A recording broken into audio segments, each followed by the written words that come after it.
আসসালামু আলাইকুম ওয়া রাহমাতুল্লাহি ওয়া বারাকাতুহু। আলহামদুলিল্লাহি ওয়াসসালাতু ওয়াসসালামু আলা রাসূলিল্লাহ ওয়া বা'দ। সম্মানিত ভ্রাতৃমণ্ডলী, আজকের এই সুন্দর এক পরিবেশে উপস্থিত হতে পেরে আমরা জানাই আল্লাহ সুবহানাহু ওয়া তাআলার জন্য শতকোটি প্রশংসা এবং তার রাসূলের উপর সতত শান্তির ধারা বর্ষিত হোক, আল্লাহুম্মা আমিন।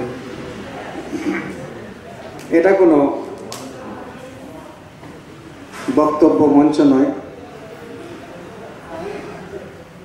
শুধু আপনাদের সামনে বসে গল্পের ছলে কিছু কোরআন হাদিসের কথা আমরা শুনব।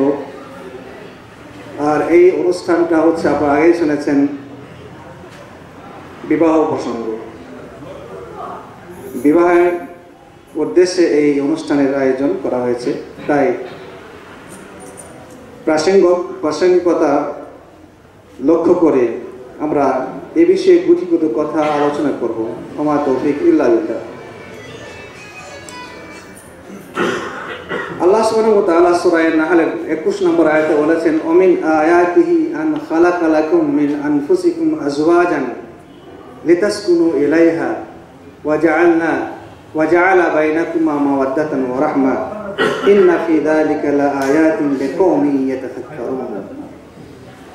আল্লাহর অনেক নিদর্শন আছে, আয়াত আছে। আল্লাহ নিদর্শনে এই সারা পৃথিবী ভরপুর। যে নিদর্শনের কথা আল্লাহ সুবহানাহু ওয়া তাআলা আমাদেরকে জানিয়েছেন তাঁর পবিত্র গ্রন্থে, সেগুলো আমরা জানতে পেরেছি। আর যেগুলো তিনি জানাননি সেগুলো আমরা অজানাই রয়ে গেছি। আমাদের অজান্তে আল্লাহ সুবহানাহু ওয়া তাআলার কত নিদর্শন আছে সেটা আল্লাহই ভালো জানেন। তার মধ্যে একটি নিদর্শন, আমরা সেটা যেভাবে জানি না কেন, বিবাহ দাম্পত্য একটি আল্লাহ সুবহানাহু ওয়া তাআলার নিদর্শন। বিবাহটা আমরা সাধারণভাবে জেনে থাকি যে ছেলে মেয়ে প্রাপ্তবয়স্ক হলে তাদের বিবাহ দিতে হয়, আর তারপরে সংসার করতে হয়। এতটুকু দুনিয়ার ক্ষেত্রে যেটা আমরা দেখে থাকি, কিন্তু এটা যে আল্লাহর নিদর্শন, আমাদের এটা জানা দরকার। বিবাহ নিয়ে আমরা বিবাহের কিছু রীতিনীতি যেটা শরীয়তের দৃষ্টিকোণ থেকে আমরা জেনেছি, সে নিয়ে সংক্ষিপ্ত আলোচনা করছি। আরবিতে বিবাহকে বলা হয় জাওয়াজ বা নিকাহ। নিকাহ শাব্দিক অর্থ হলো জোড় বা ইজদিওয়াজ, আর ইসলামিক পারিভাষিক অর্থ হলো স্ত্রী এবং পুরুষের বন্ধন শরীয়তের পদ্ধতি অনুযায়ী তাদের বৈবাহিক জীবন কাটানোর জন্য। তো বিবাহ এটা ফরজ না সুন্নত না মাকরুহ না ঘৃণিত,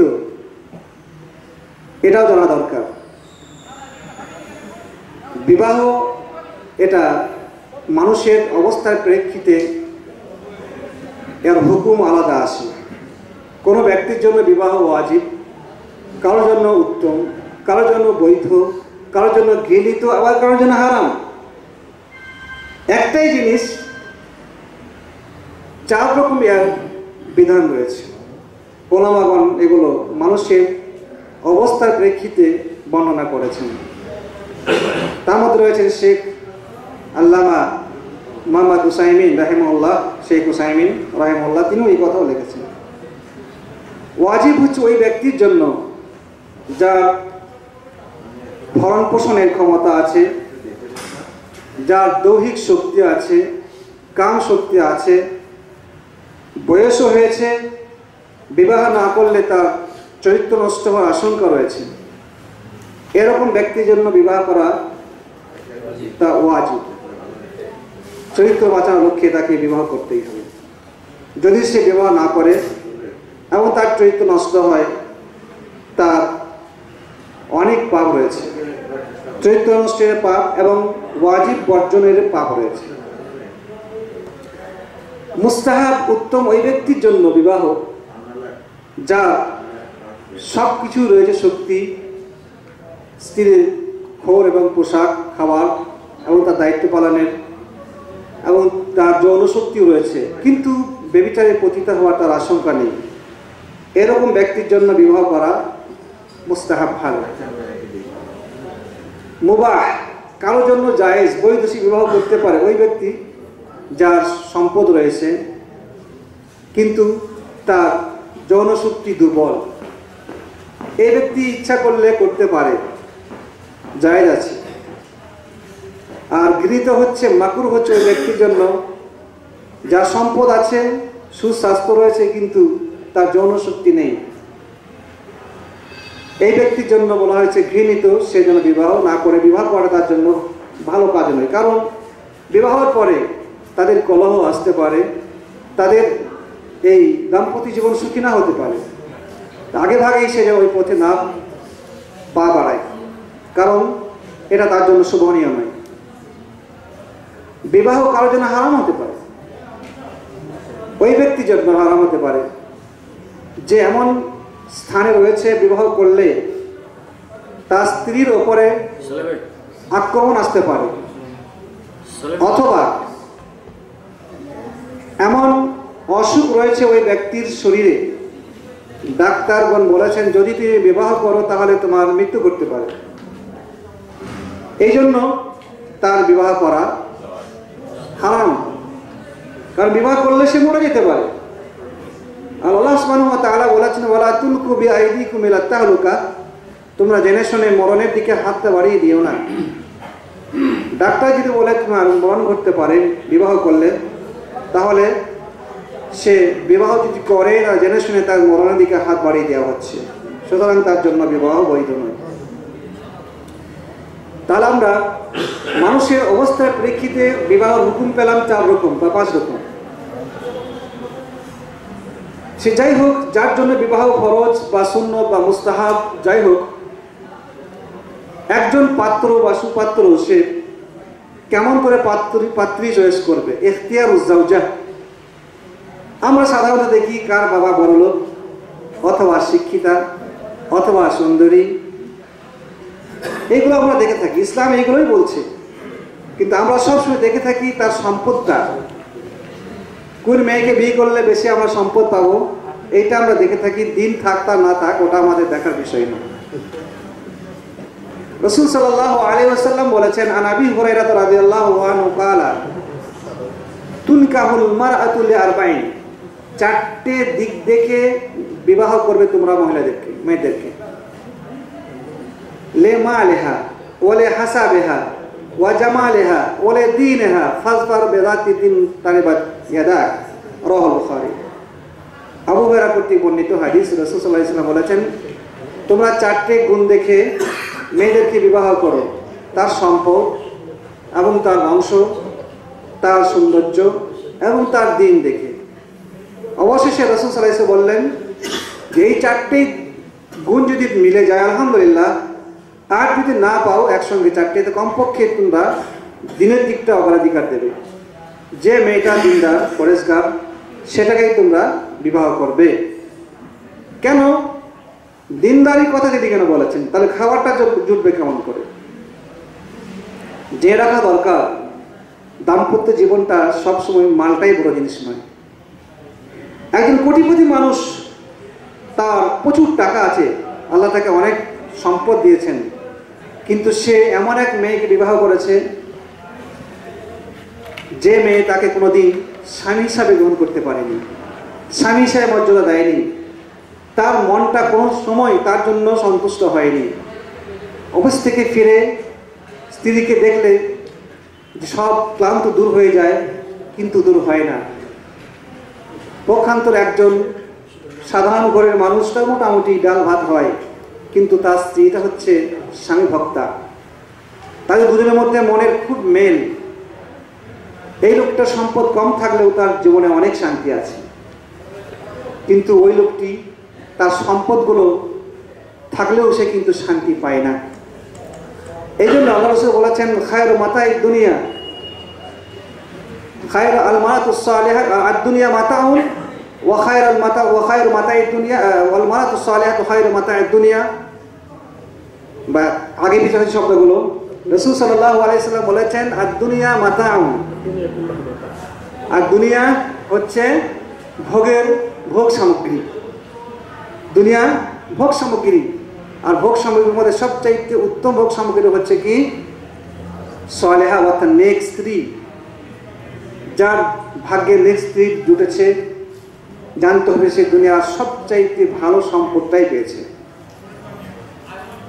আমি দোয়া করছি যারা বিবাহ করেছেন তাদের স্ত্রীগণ যেন নেক হন, আর যারা করেননি তাদেরও ভাগ্যে যেন আল্লাহ সুবহানাহু ওয়া তাআলা নেক স্ত্রী জুটিয়ে দেন, যেমনটি রাসূল সাল্লাল্লাহু আলাইহি ওয়াসাল্লাম আমাদেরকে বলেছেন।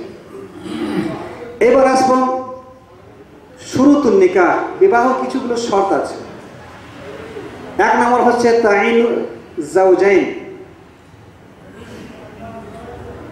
পাত্র পাত্রী চয়ন করা, নির্দিষ্ট করা যে অমুকের সঙ্গে অমুকের বিবাহ। তারপরে বলা হয়েছে রেজা, তাদের সন্তুষ্ট, তাদের অনুমতি চাই, এমনি দিন করলে হবে না। অনেকে দেখা যায় যে চাপ দিয়ে বিবাহ দেয়। মেয়েদেরকে মনে হয় বেশি চাপ দেওয়া হয় যে আমার এখানে পছন্দ, এই ছেলেকে তেমন বিবাহ করতেই হবে। তার যে একটা মন আছে মেয়েদের, সেটাকে মূল্যায়ন করা হয় না। অনেক ক্ষেত্রে চাপ দিয়ে বিবাহ দিতে হয়। 3 নম্বর হচ্ছে মেয়েদের ক্ষেত্রে বাপ হবে তার অভিভাবক, অথবা তার কায়মকাম যদি হয় ওলি থাকতে হবে।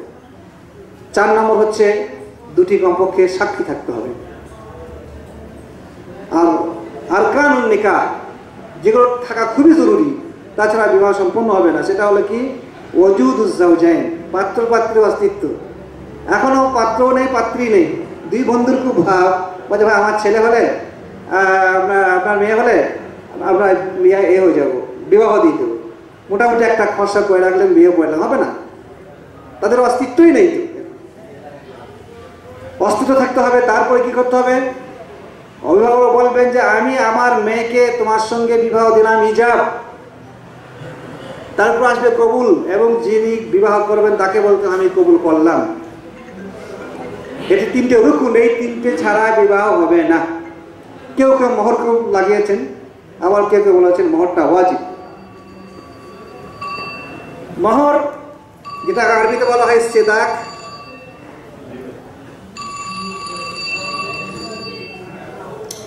মোহরটা খুবই জরুরি। আল্লাহ সুবহানাহু ওয়া তাআলা কোরআনে সূরা নিসা 4 নম্বর আয়াতে বলেছেন, ওয়াতুন নিসা সাদাকাতিহিন্না নিহলা, তোমরা তোমাদের স্ত্রীদেরকে মোহর দিয়ে দাও খুবই সন্তুষ্ট চিত্তে, দিয়ে দাও, মোহর দিয়ে দাও, মোহর দিয়ে বিয়ে করো। মোহরের অনেক দিক আছে। কতটা মোহর দেবেন? 50,000 না 1,000? জমহুর উলামা বলছেন যে মোহরের কোনো নির্দিষ্ট সীমা নেই, যে কমপক্ষে এতটা দিতে হবে আর বেশি বেশি এতটা দিতে হবে, এ ধরনের কোনো সীমা শরীয়তে বর্ণিত হয়নি যে 50 দেবেন না 5,000 দেবেন। কিন্তু ইমাম আবু হানিফা বলছেন যে না, কমপক্ষে 10 দিরহাম আর বেশি বেশি হচ্ছে 500 দিরহাম। কিন্তু এটা তার কথা মাত্র, কিন্তু আমরা হাদিসের আলোকে বিচার করব। যদি আমরা হাদিস না পাই তখন আমরা ইমামদের কথাই যাব। তারপর আসছে যে মোহর সম্পদ হতে পারে, টাকা পয়সা হতে পারে। সম্পদ বলতে জিনিসপত্র, এগুলো সম্পদ বলতে এটা সাধারণ শব্দ। টাকা পয়সা হতে পারে এবং জিনিসপত্র হতে পারে, সোনাদানা, অথবা এমনি গাড়ি, অথবা কাপড় চোপড়, আর নগদ টাকাও হতে পারে। মোহর সম্পর্কে আমাদের আরেকটা জিনিস জানা দরকার, যে মোহর আমাদের মূলত নগদ আদায় করতে হবে। নগদ, এটা হচ্ছে আসল। যদি কেউ তাৎক্ষণিক না পারে আদায় করতে, তাহলে হয়তো সেটা মোহরের মুআজ্জাল বলা হয়েছে। মুআজ্জাল অর্থাৎ বাকিতে, কিন্তু মনে মনে তার নিয়ত থাকতে হবে অবশ্যই যে মোহরটা ধারণ করা হচ্ছে সেটা আমি অবশ্যই কি করব, আদায় করে দেব। এটা তার মনে মনে তার নিয়ত থাকতেই হবে। মোহরের যে কথাগুলো আমরা জানলাম, একটা হাদিসে মোটামুটি সবগুলো এসে গেছে। এমনকি মোহর সম্পদ না হতে পারে, শিক্ষা এটাও মোহর হতে পারে, টাকাও নয় পয়সাও নয়। عن سهل بن سعد رضي الله عنه قال جاءت امرأة إلى النبي صلى الله عليه وسلم فقالت أهب نفسي فقام طويلا قال رجل زوجنيها إن لم يكن لك بها حاجة قال عندك شيء تصدقها قال لا قال فانظر فذهب ثم رجع فقال والله إن وجدت شيئا قال اذهب فالتمس ولو خاتما من حديد فذهب ثم رجع قال والله فقال والله ولا خاتما من حديد فعليه إزار ما عليه رداء قال أصدقها إزاري فقال النبي صلى الله عليه وسلم إزارك إن لبسته لم يكن عليه شيء عليك فقال هل معك من القرآن أو ما معك من القرآن فقال سورة كذا وسورة كذا فقال النبي صلى الله عليه وسلم قد ملكتك بما معك من القرآن رواه البخاري। একটা দীর্ঘ হাদিসে মোহর সম্পর্কে আমরা যা বললাম এগুলো সব এসেই গেছি প্রায়। কি বলা হয়েছিল? তর্জমা হচ্ছে একজন মেয়ে রাসূল সাল্লাল্লাহু আলাইহি ওয়াসাল্লামের কাছে আসলো, এসে বলল আমি আমার নফসকে আপনার জন্য হেবা করে দিলাম, অর্থাৎ আপনি আমাকে স্ত্রী হিসাবে গ্রহণ করুন। রাসূল সাল্লাল্লাহু আলাইহি ওয়াসাল্লাম তার কোনো সদুত্তর দিলেন না, অর্থাৎ তিনি গ্রহণ করলেন না। অনেকক্ষণ দাঁড়িয়ে থাকার পর একজন বলল, সাহাবীর মধ্যে একজন বললেন, ইয়া রাসূলুল্লাহ, আপনার যদি তার প্রয়োজন না থাকে তাহলে আপনার সঙ্গে আমার সঙ্গে তার বিয়ে দিয়ে দিন। বিয়ের কথা বলতেই তিনি সর্বপ্রথম জিজ্ঞেস করলেন যে তোমার কাছে মোহর দেওয়ার মতো কোনো জিনিস আছে? সে বলল না, আমার কাছে কিছু নেই। আল্লাহ রাসূল বললেন যে তুমি দেখো আছে কি না। সে বাড়ি গিয়ে দেখলো, আবার ফিরে এসে বললো যে আমি কিছু পেলাম না। আল্লাহ রাসূল বললেন তুমি আবার যাও, ভালো করে দেখো, যদি বাড়িতে একটা লোহার আংটিও পাও তাহলে তুমি সেটা মোহর দিয়ে বিয়ে করতে পারো। সে ব্যক্তি গেল, বাড়ি ফিরে আবার ভালো করে দেখলো কোথায় কি আছে, ফিরে আসলো, এসে বললো যে আল্লাহ রাসূল একটা লোহার আংটিও আমার বাড়িতে নেই। সে তখন বলল আমার যে পরনের লুঙ্গি আছে শরীরটা আবার ফাঁকা, সেটা কোনো জামা কাপড় কিচ্ছু নেই, চাদর নেই, শুধু পরনে একটা লুঙ্গি আছে। বলো আমি আমার পরনের লুঙ্গিটা দিয়ে মোহর দিয়ে আমি তাকে বিয়ে করতে চাই।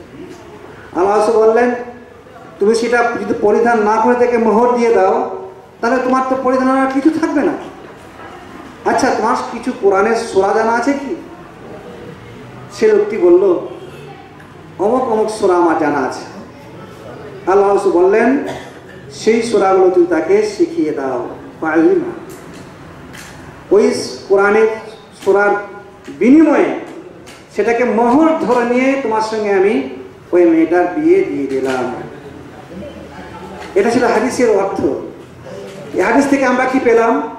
এক নম্বর পেলাম রাসূল সাল্লাল্লাহু আলাইহি ওয়াসাল্লাম বিবাহের জন্য মোহরের কথা জিজ্ঞেস করেছেন।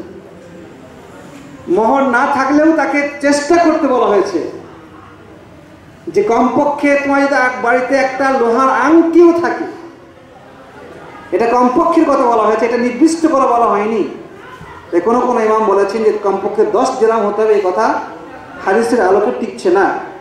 রাসূল সাল্লাল্লাহু আলাইহি ওয়াসাল্লাম তিনি একটি লোহার আংটির কথা বলেছেন, হয়তো তার নিম্নে আরও কিছু কথা বলতে পারতেন। লোহার আংটি এখন কত দাম? কিছুই দাম নেই, শুধু বলা হয়েছে যে তুমি একটা কিছু বিনিময়ে তাকে বিয়ে করো, মোহর দিয়ে বিয়ে করে কথা বলতে চেয়েছে। তারপরে সেই লোকটি তা পেল না। তাহলে এখানে আমরা পেলাম যে সব জিনিসপত্র মোহর হতে পারে, আর তার কোনো নির্দিষ্ট সীমা নেই, এত হতে হবে কমপক্ষে, আর বেশি বেশি এত হতে হবে, এই ধরনের কোনো সীমা নেই। তারপরে বলা হলো যে তুমি কি কোরআনের তুমি যে কোরআনের সূরা বলেছ সেগুলো তুমি শিখিয়ে দিয়ে বিবাহ করো, এটা কোনো সম্পদ না, এটা হচ্ছে এটা হচ্ছে ইলম, একটা জ্ঞান, জ্ঞানের বিনিময়ে তুমি তাকে বিয়ে করো। তাহলে মোহর যদি সম্পদ না হয়, যদি টাকা পয়সা নাও হয়, তাহলেও এমনি শিক্ষার বিনিময়ে কোনো মহিলাকে বিয়ে করা যেতে পারে। তবে এটা কাদের জন্য? এই ধরনের মানুষের জন্য। এখন আল্লাহ সুবহানাহু ওয়া তাআলা এই যুগের মানুষের অনেক প্রাচুর্য দিয়েছেন, অনেক সম্পদ দিয়েছেন, এদের মধ্যে টাকা পয়সা অভাব নেই। কেউ যদি বলে না আল্লাহ রসুল লোহার আংটি দিতে বলেছেন, আমি লোহার আংটি দিয়ে বিয়ে করবো, সে স্ত্রী পাবে না, খুঁজে সে পাত্রী পাবে না। আর যদি ভাবেন যে আমরা সাহাবীদের মতো এই মোহর দিয়ে বিয়ে করবো, তাহলে পুরো জীবনটাই তাদের মধ্যে চলুন। তার শরীরে জামা ছিল না, মাত্র একটি পরনের কাপড় ছিল। বিশ্বনবী সাল্লাল্লাহু আলাইহি সাল্লামের সাহাবীদের এই ধরনের মানে গরিব অবস্থা ছিল।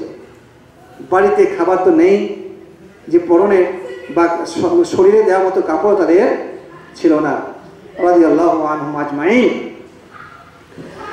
এবার আমরা আসবো যে মোহর আমরা কোনো সময় কি করে থাকি, মাপ চেয়ে নিই। মোহর সম্পর্কে কথা বলা দরকার। আমাদের দেশে অঢেল মোহর বাঁধা হয়। 3 টাকা নেই আর 3,01,01 টাকা মোহর বেঁধে দিলাম, আর তার বাইরে 3 টাকা নেই। আর সে পাত্রের কোনো অভিযোগ থাকে না, খুব স্বাভাবিক, কোনো টেনশন নেই। কেন? সে তো জানে হয় এটা এক রাত্রের ব্যাপার। এটা কিন্তু ইসলাম নয়। মোহর নির্ধারণ করতে হবে, এটা হচ্ছে ডিমান্ড কার ওই মহিলা। এখানে মহিলার পিতারও কোনো হস্তক্ষেপ চলবে না, তার ভাইয়ের হস্তক্ষেপ চলবে না, তার মায়ের হস্তক্ষেপ চলবে না। এটা একান্ত সে মেয়েটির মানে তার বিষয়। ইসলাম তাকে এই পাওয়ার দিয়েছে এই ক্ষেত্রে যে একটা মেয়ে, সে 1 লক্ষ টাকার যদি মেয়ে হয়, সে 1 টাকায় বিয়ে করতে পারে তার ইচ্ছায়। সেখানে তার পিতার এবং মাতার কোনো বাধা দেওয়ার অধিকার নেই। মোহর নির্ধারণ করা হবে মেয়ের ইচ্ছার উপরে। সে বলে যে হ্যাঁ ওই পাত্র তোমাকে এত টাকা মোহর দিতে রাজি আছে, তুই বিয়ে করতে রাজি, সে বলে আমি রাজি আছি। এখানে কারোর দ্বিমত পোষণ করার কোনো অবকাশ নেই। আর যদি এটা বলা হয়েছে যে পাত্র, তারও একটা মতামত দিতে হবে, তুমি এত টাকার মোহর দাবি করা হয়েছে মেয়ের পক্ষ থেকে, তুমি এটা দিতে পারবে কিনা, তোমার মতামত আছে কিনা। সে যদি বলে হ্যাঁ আমি এটা দিতে পারবো, আমি আমার মত আছে, কোনো অসুবিধা নেই। মেয়ে যদি অমত থাকে, কম হয়ে যাচ্ছে মোহর, আমি বিয়ে করবো না, এখানে চলবে না, বিবাহ হবে না। আর মেয়েটা যেটা দাবি করেছে, পুরুষ সে দিতে পারছে না, আমার দেওয়ার ক্ষমতা নাই, সেখানে থেকে চাপ দেওয়া যাবে না। দুটো জিনিসকে খেয়াল করতে হবে, মেয়ের ইচ্ছা এবং পুরুষের সেটা কি তার অ্যাকসেপ্ট করা, সেটাকে মুওয়াফাকাত দেওয়া, অনুমতি দেওয়া, যেন ঠিক আছে আমি দিতে পারবো। এবার আমরা কি করে থাকি, বেশি বেশি মোহর বেঁধে দিই, মেয়ে জানেই না আমার মোহর কত। দোলা ভাই এসে মোহর বাঁধে, চাচা এসে মোহর বেঁধে দেয়, আর হয়তো কাবিলনামা লেখা দিল 2 লক্ষ 3 লক্ষ টাকা, আর ছেলেকে শুনে গেল, ছেলে বড় দিন হ্যাঁ রাজি আছি, কিন্তু আদায় করতে হবে এটা তাদের মনে থাকে না। তাই আমাদের এই ধরনের মোহর বাঁধা আপত্তি থাকে না। আমাদের দেশে যে প্রচলনটা আছে, মাফ করে না, মাফ চেয়ে না, মাফ চাওয়ার ব্যাপারটা সোজা নয়। মোহরে মুআজ্জাল, যখন একজন ব্যক্তি তার 1 লক্ষ টাকা মোহর দেওয়ার ক্ষমতা আছে, কিন্তু বিবাহ সময়ে টাকা পয়সা খরচ হয়ে গেছে, 50,000 টাকা বাকিতে, আর 50,000 টাকা নগদ এসে বিয়ে করলো, অথবা গোটাটাই বাকি। বিয়ে করলো, বলো বিয়ের পরে 1 মাস পরে আমার বেতন আসলে অথবা ব্যবসার টাকা আসলে আমি সেটাকে তোমাকে শোধ করে দেবো। এইভাবে নিয়তভাবে কেউ যদি ধারে করে বিবাহ, তাহলে তার কোনো অসুবিধা নেই। কিন্তু দেখা গেল বেচারা বিবাহ করার পরে তার ব্যবসার মার খেয়ে গেল, তার শস্য নষ্ট হয়ে গেল, চাকরি চলে গেল, কোনো বিপদ হয়ে গেল, সে 50,000 টাকা আর দিতে পারলো না। তারপরে একটা সন্তান, 2টা সন্তান, সংসারে খরচ বেড়ে গেল। এই করতে করতে দেখা গেল এমন অবস্থায় পড়লো সেই ব্যক্তি যে হার্টের তার দোষ, ডাক্তার বলেছে তুমি আর বেশি দিনে বাঁচবে না। আল্লাহ সবাইকে হেফাজত রাখুক, আমি একটু দাম দিয়ে জন্য বলছি। তখন সে তার মোহরের কথা মনে পড়েছে তার স্ত্রীর, যে তোমার কাছে আমি একটা ঋণী হয়ে আছি, সেটা কি যে 50,000 টাকা মোহর তোমার দেওয়া হয়নি। এখন তো আমার এই অবস্থা, যদি আমি কাল মরে যাই তাহলে তুমি হয়তো কিয়ামতের মাঠে তুমি আমাকে মাফ করবে না। আর তোমার মতামত তো আমি মরণের আগেই জানতে চাচ্ছি। যদি তোমাকে মাফ করে দাও ভালো, আর যদি মাফ না করো তাহলে যে কোনো উপায়ে তোমার এই মোহরটা আমি দিয়ে দেবো, আদায় করে দেবো। এই ক্ষেত্রে কোনো স্ত্রী অত মানে শক্ত বা কঠিন হয় না, মাফ করে দেয়। এই ধরনের মাফের প্রসঙ্গ আসতে পারে, কিন্তু আগে থেকেই না দেওয়ার মানে নিয়ত যে মা তুমি যত বাঁধো 5 লক্ষ টাকা বাঁধো আর 10 লক্ষ টাকা বাঁধো, আমার কোনো অসুবিধা নেই, এক রাতের কারবার, মাফ করে দাও, মাফ করে দিলাম। তাহলে তুমি দিবেই না মোহরটা, তাহলে বাঁধবে কিনা এত? এটা কি ঘোড়ার ডিম মোহরটা? নাকি স্থায়ী বিধান? ঘোড়ার ডিমের নাম শুনতে পাই কিন্তু অস্তিত্ব খুঁজে পাই না। তা আমরা যদি শুধু নামেই কাবিল লাগাই 2 লক্ষ 3 লক্ষ টাকা মোহর বাঁধলাম আর আড়াই করার নিয়ত রাখলাম না, ঘোড়ার ডিম করলাম এটা আমরা। তা ঘোড়ার ডিম করে বিয়ে করে ঘোড়ার ডিমে বের হবে, সেখানে মানুষ বের হবে না। সেই জন্য আমাদের সমাজে এই অবস্থা চলছে। আর কি মোহরের নিয়ে আমাদের মধ্যে অনেক করা হয়, কসলা কুচকে করা হয়, কাবিল নামায় করা নিয়ে আপনার কি বলে ওটাকে কম বেশি করানোর জন্য। আপনি বলবেন যে আমাদের দেশে এখন তো মোহর বেশি না, আমাদের তালাকের প্রসঙ্গ আছে, ওটা আমি এই গেটটা আমি খুলছি না। তালাকের প্রসঙ্গ আছে, আমি একজন মুসলিম, প্রথম থেকেই কেন আপনি তালাকের কথা তুলবেন? আপনার মেয়ে সুখী হোক, আপনার মেয়ে আপনার জামাইয়ের কাছে দীর্ঘ জীবন সুন্দর জীবন যাপন করুক, বিয়ে না হতেই তালাকের প্রসঙ্গ তুলে দিচ্ছেন, এটা কি ধরনের নিয়ম? তো এটা মাথায় না রেখে যাতে করে আপনার মেয়ে জামাইয়ের কাছে স্থায়ী হোক, তারা সুখী জীবনযাপন করুক, এটাই নিয়তে বিয়ে করুন। ওই ধরনের খারাপ নিয়ত আমাদের না রাখাই দরকার। এইবার আমরা আসবো শেগার। শেগার বলতে এমন কিছু লোক আছে যে তুমি আমার মেয়েকে বিয়ে করো এবং তোমার মেয়েকে আমার ছেলের সঙ্গে বিয়ে, তো মাঝে কোনো মোহর থাকবে না, একে শেগার বলা হয়। বিনা মোহরে বিবাহ এটা ইসলামে নেই। লা শেগার আফিল ইসলাম, ইসলামের মধ্যে কোনো শেগার বা বিনা মোহরে বিবাহ নেই। আমরা এবার আসবো, কথা লম্বা হয়ে যাচ্ছে। বিবাহের আমরা অনেক রকম খাবার খেয়ে থাকি, একবার দেখা দেখিতে একটা খাবার হয়, তারপরে অনেক ঝামেলা আছে, সেটা আমি বলছি না এখন। খুব সংস্কারে আমাদের সমাজ জর্জরিত বিবাহে, যেটা এখন এক এক করে গোনাতে লাগে, অনেক সময় লেগে যাবে। হলুদ মাখা থেকে আরম্ভ করে, দর্শন থেকে আরম্ভ করে, জামাই বসানো থেকে আরম্ভ করে, বিদায় থেকে আরম্ভ করে, তারপরে 8 মোল্লা 9 মোল্লা 10 মোল্লা কত যে মোল্লা আছে আল্লাহ ভালো জানে। এসব এই কথায় আমি যাচ্ছি না। আমি এখন বলতে চাই যে আমরা বিবাহ খোঁজ করবো, যেমন আজকে আমাদের জাহাঙ্গীর ভাই খরচ করছেন, এটা আমাদের শুধু মানে এই জন্য খাওয়ানোর জন্য, কিন্তু এটা আমরা সুন্নত বলবো না, এটা একটা আমাদের উনি হাদিয়া দিচ্ছেন, খাওয়াচ্ছেন, আমরা খাচ্ছি। কিন্তু বিবাহের যে মেন খাবার, মেন মানে খাবার দাবার ব্যবস্থা, সেটা হচ্ছে ওলিমার খাবার। সাদ বিন আবি ওয়াক্কাস রাদিয়াল্লাহু আনহু বলছেন, কাদ তাযাওয়াজতু ইয়া রাসূলুল্লাহ, হে রাসূল সাল্লাল্লাহু আলাইহি সাল্লাম, আমি বিবাহ করেছি। তো আল্লাহ রাসূল কি বললেন সর্বপ্রথম? আউলিম ওয়ালাউ বিশাতিন, তুমি ওলিমা করো যদি একটা ছাগল দ্বারা হয়, ছাগল দিয়ে তুমি ছাগল জবাই করে খানা করো, তুমি মাংস খাওয়াও। এটা হচ্ছে বিবাহের শরীয়ত সম্মত খাবার, যেটা হাদিসে উল্লেখিত হয়েছে বুখারী শরীফের, এবং রাসূল সাল্লাল্লাহু আলাইহি ওয়াসাল্লাম আদেশ করেছেন নববিহিত মানুষকে, সাদ বিন আবি ওয়াক্কাস রাদিয়াল্লাহু আনহুকে, যে তুমি ছাগল ওয়ালাউ বিশাতিন। তার মানে কি, ছাগলটা কিন্তু বড় নয়, বড়, এটা ছোট, এটা সবচাইতে কম দরজার খানা কথা বলা হয়েছে। এটা আরবি ভাষায় আমরা অন্য জায়গায় বুঝতে পারি। আল্লাহ রাসূল বলেছেন যে ওয়াত্তাকুন নারা ওয়ালাউ বিশিক্কি তামারিন, তোমার আগুন থেকে নিজেকে বাঁচাও যদিও খেজুরের একটু সামান্য অংশ দিয়ে হোক। ওয়ালাউ বিশিক্কি তামার, ওয়ালাউ বিশাত, একই ধরনের জিনিস। বিবাহ যেহেতু একটা বড় জিনিস, তাই কমপক্ষে তিনি একটা ছাগল দিয়েও তিনি ওলিমা করতে বললেন। আর আপনি উট দিয়েও করতে পারেন, গরু দিয়ে করতে পারেন, 2-4টে গরু দিয়ে আপনি যত মানুষ খাওয়ান, কোনো অসুবিধা নেই। আর আমরা আজকাল করেছি ওলিমা তো নেই, এখন করেছি আমরা কি বরযাত্রী। আমি বলি বরযাত্রী, বরযাত্রী নয়, এটা কি বরযাত্রী। কেন? এরা বিবাহের আগে বলা যায় যে এতগুলো আমাদের বরযাত্রী যাবে, এই খাওয়ার আইটেম থাকবে, যত পারবে তত খাবে, আর না পারলে পেছন দিকে চুরে চুরে ফেলবে। আমাদের দেশে আবার দেখতাম যে খাবার নষ্ট করে, আবার ফুলের ওই যে বালিশ টালিশ পাড়াগানা বিবাহ আমাদের, সেগুলো চাকু দিয়ে ব্লেড দিয়ে সমস্ত কেটে চলে আসতো গজ্জাতিরা, নষ্ট করে চলে আসতো। আর এমন চাপ দিয়ে সেই খাবার খেত তারা। তারপর দিনে জামাই আসলে শাশুড়ি এবং শ্বশুর তারা চিন্তায় চিন্তিত থাকতো, এমন কেউ আত্মহত্যা করতে বিবাহের পরেও, যে জামাইকে খাওয়াবো কি। অথচ এই খাবার তাদের কোনো অধিকার নেই বিয়ের নামে। যদি মানবিকতার খাতিরে কোনো শ্বশুর শাশুড়ি বা মানে মেয়েপক্ষ ছেলেপক্ষকে দাওয়াত দেয় যে আমার বাড়িতে খেয়ে যাবেন, তাহলে খেতে পারে। কিন্তু আমরা নিজের থেকে দাওয়াত নিয়ে নিচ্ছি, মনে হচ্ছে যেন একটা ওয়ারিসের ব্যাপার। এই খাইতে হবে, এত আমাদের বাজেতে হবে, নিতে হবে, 50টা হলে হবে না, 150 নিতে হবে, 200 নিতে হবে, না হলে বিবাহ হবে না। এইটা কোনো জিনিস নয়, এগুলো একটা ফালতু জিনিস, কিন্তু আমাদের দেশে এগুলো পরিচালিত রয়েছে।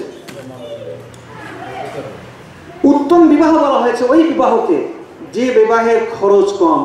আর আমরা এখন উল্টো রেখেছি, যে যত বেশি লোক দেখানি খরচ করতে পারবেন, যত বেশি প্যান্ডেল করতে পারবেন, আর যত বেশি দাওয়াতের চিঠি দিয়ে সমস্তকে জানিয়ে দিতে পারবেন যে হ্যাঁ এই 3 দিন ধরে আমার অনুষ্ঠান চলছে, এই খাওয়ানো আছে, এই আইটেম, কাগজ ছাপিয়ে রাস্তা রাস্তায় দিয়ে দিলেন, ভাবলেন যে বিশাল কাজ করলাম।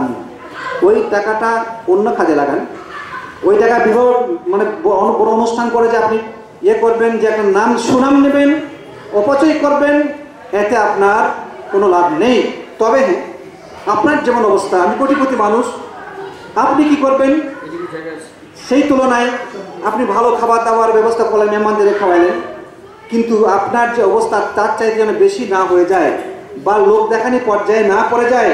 রাসূল সাল্লাল্লাহু আলাইহি ওয়াসাল্লাম বলেছেন, মুসনাদ আহমদের হাদিস রয়েছে, মা আয়েশা রাদিয়াল্লাহু আনহা বলেছেন, আল্লাহ রাসূল বলেছেন যে আ'যামুন নিকাহি বারাকাতান আইসারুহু মাউনাতান, সবচাইতে বৃহৎ আপনার বরকতময় বিবাহ হচ্ছে ওই বিবাহ যে বিবাহের খরচ কম।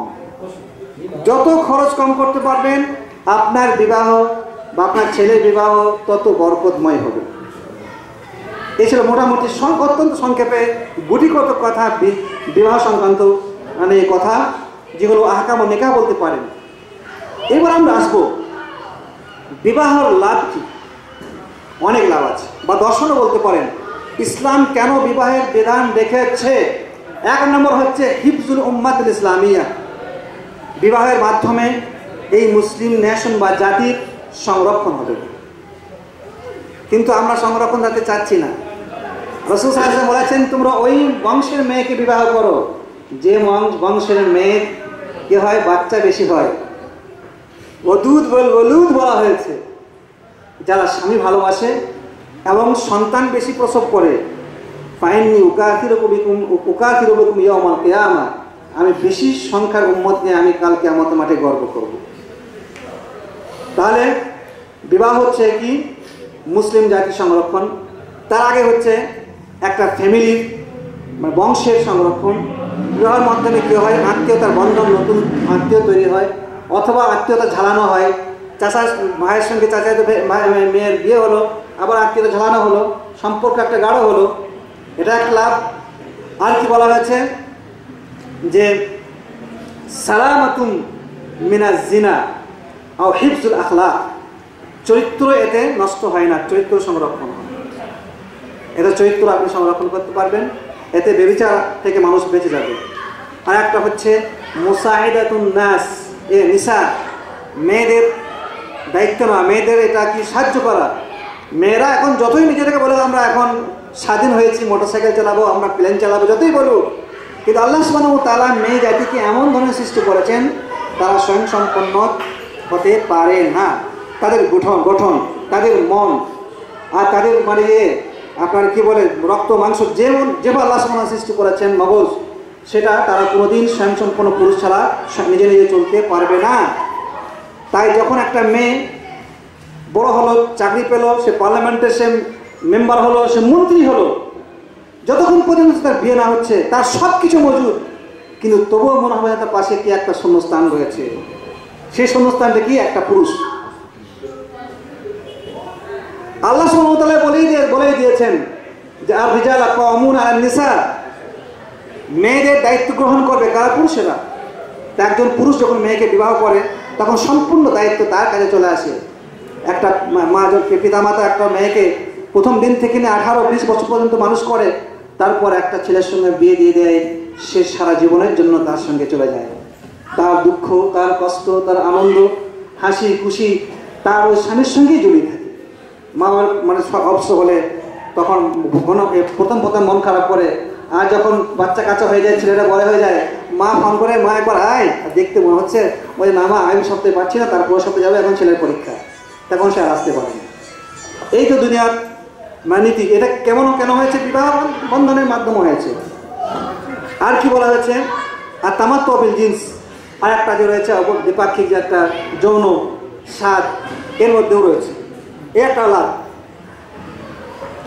বিবাহ দাম্পত্য অর্থাৎ বিবাহের পরে যাতে করে কোনো মুসলিম ফ্যামিলি কোনো কলহ না হয়, কোনো ঝগড়া না হয়, কোনো তালাকি প্রসঙ্গ না আসে, সেই জন্য আল্লাহ সুবহানাহু ওয়া তাআলা শরীয়ত আমাদের জন্য কিছু নিয়ম বলে দিয়েছে। সেই নিয়মগুলো যদি আমরা ফলো করি তাহলে তালাকের প্রসঙ্গ আসতে পারে না। হকুকুজ জাওজাইন বলা হয়েছে, স্বামী স্ত্রীর অধিকার বেঁধে দেওয়া হয়েছে। তার মধ্যে এমন কিছু অধিকার আছে যেটা যৌথ অধিকার, স্বামীর এবং স্ত্রীর দুজনের অধিকার আছে, যেমন খাওয়া এবং পান করা সমান অধিকার, পোশাক সমান অধিকার, যৌন সঙ্গম এতে আপনার মিলন এটাও সমান অধিকার, যৌথ অধিকার। আর কি? আর রয়েছে স্ত্রীর অধিকার স্বামীর ওপরে। স্বামীর কর্তব্য হলো স্ত্রীর সব রকম দায়িত্ব গ্রহণ করা, খাবার দাবার খরচ যা কিছু আছে সবই স্বামী গ্রহণ করবে, এটা স্ত্রীর অধিকার স্বামীর ওপরে। স্ত্রী যদি কোনো বক্র পথে চলে তখন স্বামীর কর্তব্য হলো বা স্ত্রীর অধিকার স্বামীর ওপরে, তাকে যেন তাকে ঠিকমতো গাইড করে, তাকে ভালো ভালো উপদেশ দেয়, এটা স্ত্রীর একটা অধিকার। আর অধিকার বলা হলো সুন্দর ব্যবহার। তুমি স্বামী, তুমি পুরুষ, তুমি তোমার স্ত্রীর সঙ্গে সুন্দর ব্যবহার করবে। কোনো সময় মন খারাপ থাকলো, কোনো সময় ভালো থাকলো, সব সময় খেয়াল করতে হবে তোমার স্ত্রীর মনটা কেমন রয়েছে। আপনার মনটা খারাপ হলো, আপনি রেগে কিছু বলে দিলেন, তার মনের কথা আপনি চিন্তা করলেন না, সেই সময় ধাক্কা খেলো, আর ধাক্কা যখনই খেলো একটু দাগ পড়লো, ওই দাগটা শয়তান বড় করতে করতে করতে করতে একদম তালাকের ঘাটে গিয়ে আমরা নিয়ে আসবে। আমরা হাদিসে আমরা শুনেছি শয়তান সবচেয়ে বড় খুশি হয় ওই সময়ে যখন স্বামী স্ত্রীর মধ্যে ভাঙন ধরাতে পারে। একটা হাদিসে সেইভাবে যে শয়তান, তারা যে বড় শয়তান সর্দার, সে তার আরসটাকে, তার এটাকে আসনটাকে পানির উপরে বসে দিয়ে চেলাগুলোকে পাঠিয়ে দেয়, কুকাম করে আয় সব এক মানে তার কর্মী এসে রিপোর্ট দেয়, হুজুর আমি এই কাজ করেছি, ভালোই করেছিস, আমি এই কাজ করেছি, ভালোই করেছিস। আর একজন এসে বলবে আজকে আমি একটা ভালো কাজ করেছি। কি ভালো কাজ নেই, মানে ওদের শয়তানের ভালো কাজ, যে আজ অনেক দিন পরে স্বামী স্ত্রীকে উল্টো মুখে ঘুম পাড়িয়েছে। স্বামী উল্টো মুখে ঘুমিয়েছে আর স্ত্রী উল্টো মুখে ঘুমিয়েছে, মাঝখানে গ্যাপ, সেখানে আমি ছিলাম শয়তান। তাদের মধ্যে এখন ভাঙন ধরে দিয়েছি, তালাক হলো বললে, বলে তুই আমার সবথেকে বড় কর্মী, আমার কাছে আয়, আমি বানি আদমের জন্য সবচাইতে বড় গুরুত্বপূর্ণ ভূমিকা হচ্ছে আমার মেয়ের চাহিদা হচ্ছে বানি আদম সন্তানের মধ্যে তোমরা মেল মেলাপ যাতে না থাকে, তাদের মধ্যে যেন ভালোবাসা না থাকে, তাদের মধ্যে যেন কোনো রকম মানে আন্তরিকতা না থাকে, যে পার্থক্য করবে, ইখতিলাফ করবে, মতবাদ থেকে সৃষ্টি করবে, মতদ্বন্দ্ব সৃষ্টি করবে, এটা আমি চাই। তাই এরকম খেয়াল করতে হবে আপনি স্ত্রীর সঙ্গে আমি কি বলছেন না বলছেন, এগুলো আমাদের অবশ্যই খেয়াল করতে হবে। আর কি বলা হয়েছে? দিফা আনি জাওজাতি ওয়া আন ইরদিহা, আপনার স্ত্রীকে যদি কেউ কষ্ট দিতে চায়, আপনার স্ত্রীর কেউ যদি মানহানি করতে চায়, নিশ্চয়ই আপনি স্বামী কি করতে হবে, আপনাকে সেগুলোকে বন্ধ করতে হবে। আর হচ্ছে স্বামীর, আমি শর্ট করে দিচ্ছি, অনেক হক ছিল। আর স্বামীর হক হচ্ছে স্ত্রীর ওপরে অনেক, যে স্ত্রীরা স্বামীর কথা মেনে চলবে যতক্ষণ পর্যন্ত স্বামী আল্লাহর অবাধ্যে এবং রসুলের অবাধ্যে কথা না বলবে। রাসূল সাল্লাল্লাহু আলাইহি ওয়াসাল্লাম হাদিস রয়েছে, ইজা দাআ আর-রাজুলু ইমরাতাহু ইলা ফিরাশিহি ফাআবাত ফাবাতা গাযবানা আলাইহা লা'নাতহাল মালাইকাতু হাত্তা তুসবিহা। কোন স্বামী যদি স্ত্রীকে ডাকে তার চাহিদার জন্য অস্বীকার করে না আসে, আর স্বামী যদি রাগান্বিত অবস্থায় রাত্রি যাপন করে, তাহলে ফেরেশতা সকাল পর্যন্ত ওই মহিলার জন্য কি করে অভিশাপ দেয়। তাহলে স্ত্রীদের কর্তব্য হবে স্বামীর আনুগত্য করা। আর কি রয়েছে? যে স্বামীর অধিকার রয়েছে যে স্বামীর আনুগত্য যদি কে করে স্বামীকে যদি সন্তুষ্ট করতে পারে, স্বামীর এই সন্তুষ্ট তার জান্নাত দাখিল হওয়া বা জান্নাত প্রবেশ করা তার একটা কারণ হতে পারে। রাসূল সাল্লাল্লাহু আলাইহি ওয়াসাল্লাম বলেছেন যে আইয়ুমা ইমরাআতিন মাতাত ওয়া যাওজুহা আনহা রাদিন দাখালাতিল জান্নাহ। মুস্তাদরাক হাকিমের হাদিস। রাসূল সাল্লাল্লাহু আলাইহি ওয়াসাল্লাম বলেছেন, কোনো মহিলা বা কোনো পুরুষের স্ত্রী মারা গেল, স্বামীর স্ত্রী মারা গেল, আর ওই স্বামী তার স্ত্রীর জন্য সন্তুষ্ট, তাহলে আল্লাহ রাসূল বলছেন সেই স্ত্রী জান্নাত পেয়ে যাবে এবং অন্যান্য ফারাইও থাকতে হবে। তাহলে বোঝা যাচ্ছে স্ত্রীর ওপরে স্বামীর কম হক নেই। একটা হাদিস বলে আমি কথা শেষ করে দিচ্ছি অধিকারটা। রাসূল সাল্লাল্লাহু আলাইহি ওয়াসাল্লাম একটা হাদিসে বলেছেন, যদি স্বামীর শরীরে কোনো ক্ষত থাকে বা কোনো ঘা থাকে, আর সেই তার আনুগত্যশীল স্ত্রী যদি তার সেই ঘাটা চেটে নেয়, এইভাবে জিভে রুমালের পরিবর্তে জিভ দিয়ে পরিষ্কার করে দেয়, মা আড্ডা থাক্কাহু, তাহলেও ওই স্ত্রী তার স্বামীর যথেষ্ট হক আদায় করতে পারল না। তাই চিন্তা করতে পারছি যে স্বামীরও স্ত্রীর উপরে কত অধিকার রয়েছে। এই যে মেয়াদ, এই যে অধিকার, এই যে হকুক ইসলাম মেনে দিয়েছে, দ্বিপাক্ষিক হকুক, স্ত্রী স্বামীর খেয়াল করবে, স্বামী স্ত্রীকে খেয়াল করবে, তাদের মধ্যে এই হক আদায়ের মাধ্যমে তাদের মধ্যে কী হবে, আন্তরিকতার সৃষ্টি হবে। সত্যি করে রাখা দাউন কথা যে আয়াতটা আমি প্রথমে পাঠ করেছিলাম সেটা বলে আমি শেষ করে দিচ্ছি যে আমরা নিদর্শন কেমন করে জানবো যে এই বিবাহ দাম্পত্যটা কেমন করে নিদর্শন হতে পারে। আল্লাহ তাআলা কোরআন বলছে, আমিন আয়াতিহি আন খালাকা লাকুম মিন আনফুসিকুম আজওয়াজান ওয়া জাআলা বাইনাকুম লিতাসকুনু ইলাইহা ওয়া জাআলা বাইনাকুম মাওয়াদ্দাতান ওয়া রাহমা ইন্না ফি যালিকা লাআয়াতিন লিকাওমিন ইয়াতাফাক্কারুন। আল্লাহ বলছেন যে আমি তোমাদের মধ্যে থেকে তোমাদের সঙ্গিনী সৃষ্টি করেছি, তোমাদের জোড়া আমি সৃষ্টি করেছি। কিসের লক্ষ্যে বলুন তো? লিতাসকুনু ইলাইহা, যাতে করে তোমরা তাদের কাছে প্রশান্তি লাভ করতে পারো, আন্তরিক শান্তি তোমরা লাভ করতে পারো। যে কথা আমি আগেই ইশারা দিয়েছি যে আপনার সত্যিকারের স্ত্রী যদি বাড়িতে থাকে, আপনার চাকরিতে মার খেলেন, রাস্তায় আপনি অপমানিত হলেন, আপনার টেনশনের যে কোনো কারণে আপনার স্ত্রীর কাছে সেগুলো সে বললেন, সে স্ত্রী আপনাকে সুন্দর কথা দিয়ে এত সুন্দরভাবে বুঝিয়ে দিল যে আপনার সব রকমের চিন্তা দূরীভূত হয়ে গেল। সেখানে আপনি মানসিক টেনশন মুক্ত হলেন, আপনার চিন্তা দূর হয়ে গেল, আপনি সেখানে সুকুন অর্থাৎ শান্তি আপনি আপনার অন্তরায় পেলেন। এটা হচ্ছে একটা অর্থ। আর একটা যে অর্থ আমরা সকলে জানি যে স্ত্রীদের কাছে পুরুষেরা যায় তখন তারা শান্তি পায়। লিতাসকুনু ইলাইহা। আর কি বলেছেন?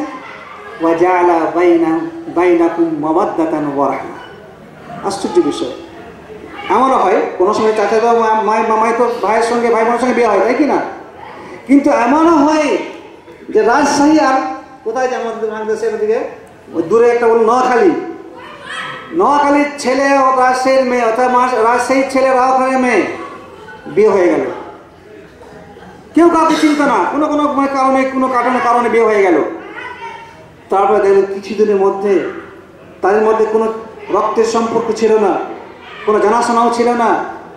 বিয়ে হওয়ার পরে তাদের মধ্যে এমন নিগুড় সম্পর্ক গড়ে উঠল, এমন ভালোবাসা, এমন আন্তরিকতা গড়ে উঠল, যে আন্তরিকতা যাদের বিয়ে হয়েছে বা যাদের মধ্যে আছে, আল্লাহ সকলের কাছে সকলের জন্য দোয়া করছি আল্লাহ সুবহানাহু ওয়া তাআলা এই ধরনের আন্তরিকতা এনে দিন। যে কেমন যে আন্তরিকতার সৃষ্টি হয় সেটা আল্লাহই ভালো জানেন। আমার মনে হয় আল্লাহর পক্ষ থেকে এই আন্তরিকতা ঢেলে দেওয়া হয়। তাছাড়া সাধারণভাবে বিবাহ দাম্পত্যের মাধ্যম ছাড়া এ ধরনের অপরিচিত মহিলা এক পুরুষের সঙ্গে এ ধরনের ভালোবাসা হতেই পারে না। এটা যে আল্লাহর নিদর্শন, এটা যে আল্লাহর বিধান, এটা যে আল্লাহর কুদরত, তাই সেই জন্য এত সুন্দর একটা আন্তরিকতার সৃষ্টি হয়, নচেত হতো না। আমরা আমাদের জীবনে অনেক পত্রপত্রিকা পড়ে থাকি, যারা বলে থাকে যে পবিত্র প্রেম ভালোবাসা বলে থাকি না, আমরা পবিত্র যে ভালোবাসা বলে থেকে আবার বিশ্ব ভালোবাসা দিবস পালন হচ্ছে, অশ্লীলতা এগুলো সব।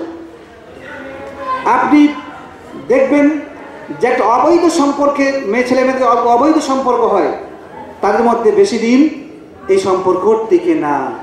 কারণ তাদের এই সম্পর্ক হচ্ছে স্বার্থপরতার সম্পর্ক, তাদের হচ্ছে মতলবের সম্পর্ক।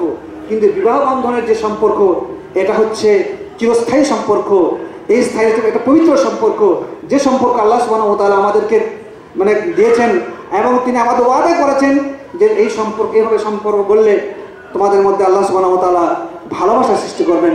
তাই সত্যিকারের যে দাম্পত্যের মধ্যে এ ধরনের যারা অধিকারের খেয়াল রাখে, নিজের স্ত্রীর মানে মনের অধিকার, যে মনের দিক আছে সে খেয়াল করে, এবং স্বামীর মনের কথা যে স্ত্রী বুঝতে পারে, দেখবেন খুবই কমই তাদের মধ্যে মতৈক্য মানে হয় সৃষ্টি কম হয়, তাদের মধ্যে মানে আন্তরিকতা বেশি আসে, তাদের মধ্যে দ্বন্দ্ব খুবই কম হয়।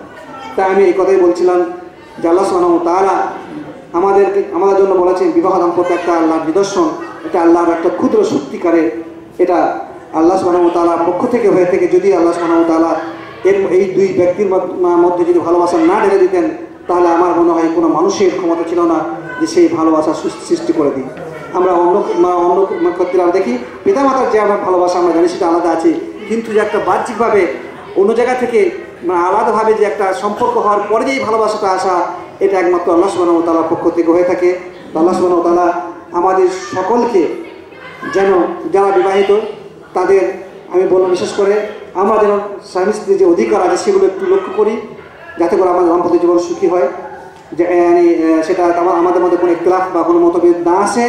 আর যে ভাইরা বিবাহ করবেন বা যারা ছেলে মেয়েদের বিবাহ দেবেন, তাদেরকে আমি বলবো যে রাসূল সাল্লাল্লাহু আলাইহি ওয়াসাল্লাম যে মাপকাঠি দিয়েছেন জামাই বা আপনার বউ যাই হোক চয়ন করার জন্য, সে মাপকাঠি যদি আমরা ফলো করি, নিশ্চয় তাদের দাম্পত্য জীবন সুখী হবে। আল্লাহ সুবহানাহু ওয়া তাআলার কাছে এই দোয়া কামনা করে আলোচনা শেষ করছি। আসসালামু আলাইকুম ওয়া রাহমাতুল্লাহি ওয়া বারাকাতুহু।